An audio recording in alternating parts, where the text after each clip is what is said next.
निहारिका ने राध्या को अपनी जिंदगी से हमेशा के लिए हटाने का प्लान बना लिया था और इस बार वो अपने प्लान में कामयाब भी हो गई। दोस्तों, जब प्रथम और राध्या एक दूसरे के करीब आने लगे, तभी निहारिका को जलन होने लगी। निहारिका और दादी ने मिलकर एक खतरनाक साजिश रची और राध्या को मित्तल परिवार से हमेशा के लिए दूर कर दिया। पूरा परिवार सोचने लगा कि अब राध्या कभी वापस नहीं आएगी, लेकिन असली खेल तो अभी शुरू हुआ था, क्योंकि राध्या जिंदा थी और उसने हार मानने से इनकार कर दिया। कोल्ड स्टोरेज के उस खतरनाक हादसे से बचकर राध्या ने एक बड़ा फैसला लिया। वो वापस आएगी, लेकिन अपने असली रूप में नहीं। कुछ दिनों बाद मित्तल हाउस के दरवाजे पर एक बुजुर्ग महिला आई और बार बार पूछने लगी, मेरी नातिन कहाँ है?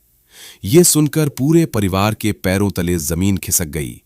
दरअसल वो कोई और नहीं बल्कि खुद राध्या थी, जो अपनी ही नानी बनकर वापस आई थी। वो सबूत इकट्ठा कर रही थी ताकि दादी और निहारिका का सच सबके सामने ला सकें। और फिर एक दिन उसने पूरे परिवार के सामने सारा सच खोल दिया। रिकॉर्डिंग्स, मैसेज और सबूत देखकर सब हैरान रह गए। निहारिका और दादी के चेहरे का रंग उड़ गया। तभी राध्या ने अपना भेष उतारा और सबके सामने खड़ी हो गई। प्रथम दौड़कर उसके पास गया और उसे गले लगा लिया, लेकिन राध्या की नजरें अब भी निहारिका पर टिकी थीं और उसने कहा, अब खेल खत्म। निहारिका को घर से निकाल दिया गया और दादी को अपनी गलती का एहसास हुआ।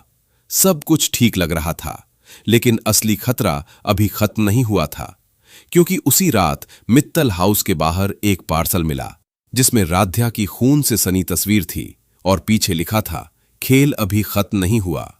राध्या समझ गई, निहारिका वापस आ चुकी है और पहले से ज्यादा खतरनाक बनकर। कुछ दिनों बाद घर में एक नई नौकरानी आती है। सबको वो सीधी सादी लगती है, लेकिन राध्या को उस पर शक होता है। और एक दिन राध्या सुन लेती है उसकी बात। वो फोन पर कह रही होती है, सब कुछ प्लान के अनुसार हो रहा है। अब राध्या समझ जाती है कि असली खेल अभी शुरू हुआ है।